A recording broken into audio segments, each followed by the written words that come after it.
By the next morning, gray clouds scuttled over the sea, muffling the sound of the waves and throttling hope of a sea breeze. But they were only the beginning. Around noon, all the clouds that had been gathering back of the White Mountains let loose and skittered across the lowlands with a slanting rain until they hit the sea, where they stopped to enjoy the view. The rain came down steadily, cold from the mountaintops, and had no intention of moving on. Turner watched the town soak. Turner's mother suggested that he might not want to go down to Mrs. Cobb's that afternoon. She made the suggestion over a quiet and still noon dinner. Reverend Buckminster suggested that Mrs. Cobb might be expecting Turner, and it would be appropriate for a minister's son to keep his commitments, no matter what the weather. Turner said he would go later, maybe at high tide, when the weather might be clearing. Turner's mother raised an eyebrow and remarked that he had started to become a real Maine boy, thinking of the tide and the weather. Turner supposed that was so.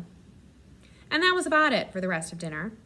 High tide was indeed late in the afternoon, but it did not bring any clearing. Mrs. Cobb was waiting for him just inside her door, scowling and sour, and wondering why he hadn't come yet. "I thought I'd wait for the weather to clear." "You might as well wait for Armageddon as that." And then Turner heard a knock at the back door, a tiny, halting knock. Mrs. Cobb did not hear it. "This is just the kind of day where my last words might come in handy. There's that damp chill in the air that gets down into your lungs." Another knock, louder. "You may as well start on something happy to get the chill out, just in case I survive the afternoon." Knocking, downright rude. "What is that?" "Someone at the back door." "Go and see who it is, then." And so he did, and there stood Lizzie, her hands on her hips again, about as soaked as if she had been thrown into the ocean, wrung out and thrown in once more. Water dripped down her face. Turner heard the door open. "You getting hard of hearing?" "What was that she said?"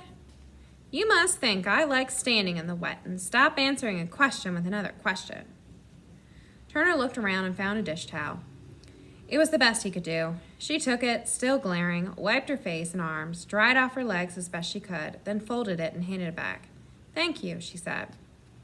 She followed Turner into the main house, her feet squeaking on the dark polished wood of the floor. She held her arms around herself, and when Turner looked back at her eyes were large as she looked into the rooms off the hallway.